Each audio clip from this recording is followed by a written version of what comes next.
I'm Lee Giles. I'm going to read to you The Loved Lamb. I am a little lamb in a big flock.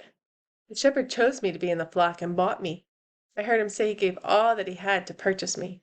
Knowing that makes me feel so loved and wanted. I'll never forget the excitement of that day when he opened the gate for me to enter. The shepherd knew my name and called me to himself.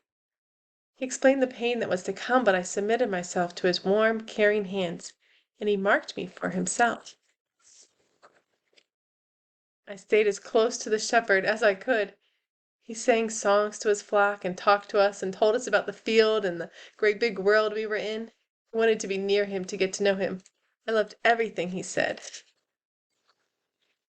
the end of the day, I would close my eyes and sleep peacefully because I knew the shepherd was protecting me. He would drive away anything coming to attack. I didn't have to defend myself. In the morning, the shepherd would call out and I'd hear his voice and follow him. It was easy to come to him because he was never in a hurry. Sometimes there would be a foolish goatherd who would call out to me to try and get me to follow him away from the shepherd. The voice of a stranger just made me race to get even closer to my master. Never had to worry about what I would eat, because the shepherd always led me to the greenest, most lush grass to feed. Sometimes he would feed me right out of his hand. Sometimes there would be a long walk. I didn't have to worry about where we were going. I knew the shepherd was always leading me to beautiful green pastures where there was clear, still water. Even when our journeys took us up craggy hillsides, I never worried about when we would get there. The shepherd always knew when I needed to rest.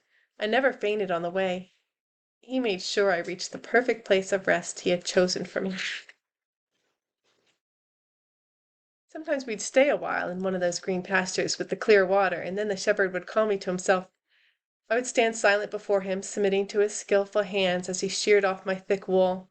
I was proud of my lovely wool, but he knew it became a burden to carry such an abundant blessing all the time. Then he would lead me away from the place where we had been resting, and sometimes the journeys would be long.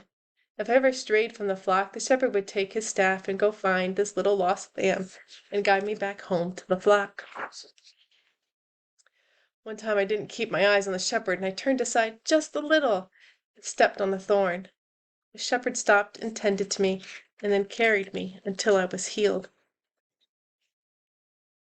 I learned to always stay close to the shepherd and to always watch him and listen for his voice. I never want to leave his side again.